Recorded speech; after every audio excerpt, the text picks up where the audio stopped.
मुग्धा और उसकी सास के बीच पूरा समय सास के किसी ना किसी काम को लेकर मतभेद चलते ही रहते हैं। बहू, ओ बहू, जरा चाय बना दे। मुग्धा चाय लेकर आती है। ये लीजिए, और कुछ चाहिए? अरे नहीं, बस चाय पीने का मन था। जाओ, तुम दूसरा काम करो। चाय पीने के थोड़ी देर बाद सास दोबारा मुग्धा को आवाज लगाती है। अरे बहू रे, आओ बहू, जरा हलवा तो बना दे, मीठा खाने को मन हो रहा है। इसी तरह मुग्धा की सास पूरा समय कोई ना कोई काम बताकर उसे रसोई से बाहर तक निकलने नहीं देती। कभी चाय, कभी हलवा, कभी पानी तो कभी दूध, हर समय खाने को चाहिए। और उसके लिए अपने हाथ पैर बिल्कुल नहीं हिलाने। परेशान किया हुआ है इन्होंने। सास की जबरदस्ती परेशान करने की आदतों से दुखी मुग्धा एक शाम सचिन के साथ अपने कमरे में बैठी हुई बात कर रही होती है। सुनो जी, मम्मी जी की ये जानबूझकर मुझे परेशान करने की फरमाइशों से मैं बहुत फ्रस्ट्रेट हो चुकी हूँ। पूरे दिन में एक सेकंड का आराम नहीं मिलता। रसोई से बाहर कदम रखती नहीं कि बहू ये बना दे, बहुरी वो बना दे। अरे इनकी फरमाइशें चलती ही रहती है। अरे मुग्धा, माँ खाने की शौकीन है, पर उम्र हो चली है, खुद खाना नहीं बना सकती, इसलिए तुमसे बोलती है। अरे तो शौक भी उम्र देख कर रखने चाहिए ना। समझ में नहीं आता, हर समय फेविकॉल का जोड़ लगाए सोफे से चिपकी बैठी रहती है।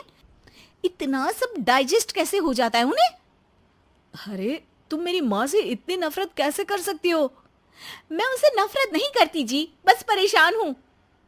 जहां मुग्धा अपने पति से ये सब बोल रही होती है, वहीं उसकी सास भी कमरे के बाहर दरवाजे से कान लगाए सारी बातें सुन रही होती है और अगली दोपहर रसोई में मुग्धा के पास जाती है। बहू, आज ना मेरा कुछ मसालेदार खाने का मन है। तो चाय बना दूं? मुझे बहुत पसंद है। अरे ना, ऐसा कर लिट्टी चोखा बना ले। और हाँ, जितना मसाला बातों में मिलाकर पति को सुनाती हो ना, सब्जी में भी वैसे ही डाला करो, खाना स्वादिष्ट बनेगा। सास की बात सुनकर मुग्धा हैरान रह जाती है। मतलब अब पूरा समय मुझ पर हुक्म चलाने के साथ बंद कमरे में हुई पति पत्नी की बीच की बातें भी सुनती है? अरे बात जब मेरी थी तो सुनने में क्या दिक्कत है? ये कहकर सास वहां से चली जाती है। अरे अब तो हद पार हो गई। इस तरह से तो ये मेरा जीना मुश्किल कर देंगी। मुग्धा सास की हरकतों से परेशान उसका हल सोचने लगती है और इसी तरह कुछ दिन बीत जाते हैं, जिसमें सास का जन्मदिन आता है। मुग्धा बहुत खुशी के साथ अपनी सास को एंड्रॉयड मोबाइल गिफ्ट करती है। मम्मी, आपको सबसे बात करने के लिए बहुत दिक्कत होती है ना?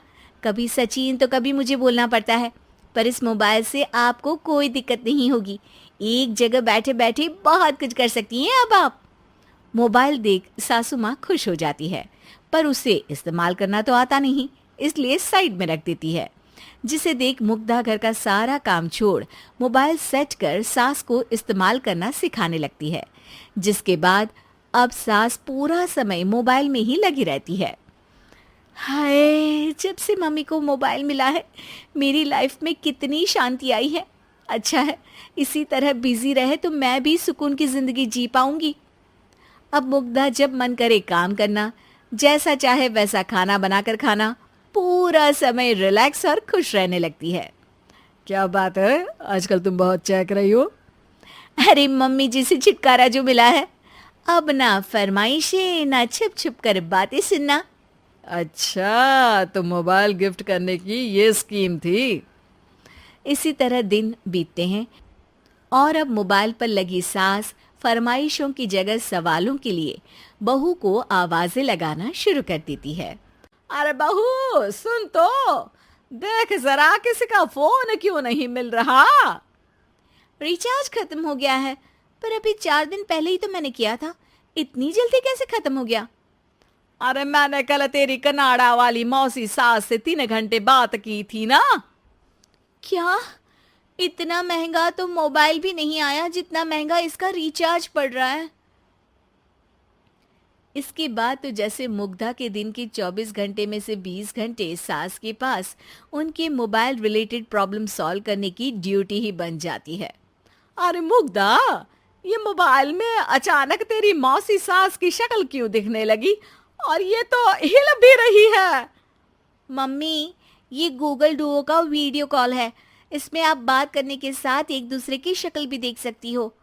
अच्छा, ये तूने मुझे पहले क्यों नहीं बताया? अब बताने के लिए पहले नहीं बताया। इसी बीच सचिन भी वहां आ जाता है और सास अपनी वीडियो कॉल में बिजी हो जाती है। क्यों, सास बहू में क्या गपशप चल रही है? इसे गपशप नहीं, दिमाग का दही होना बोलते हैं। पर तुम तो मम्मी को मोबाइल देकर बहुत खुश थी, फिर क्या हुआ? हाँ, उसका सुकून भी कुछ ही दिन मिला। अब घर के टंटे खत्म हुए तो मोबाइल की टिंग टिंग शुरू हो गई। देखो भाई, कुछ पाने के लिए कुछ खोना तो पड़ता है। आखिर तुमने मोबाइल अपने फायदे के लिए ही तो दिया है, तो फिर सवालों के जवाब भी देने पड़ेंगे, क्योंकि जब तक उनके हाथ में ये फुंथरू रहेगा, तुम्हारी लाइफ में प्राइवेसी और सुकून रहेंगे। कहने का मतलब है अगर इससे प्यार बढ़े तो दाग अच्छे हैं। अरे मुझे पहले दिन से ही पता है मोबाइल किस मकसद से दिया गया है। भूलो मत, इससे पहले मैं बातें ही सुनती थी। सास की ये बात सुनकर मुग्धा शॉक में और सचिन हंसता रह जाता है।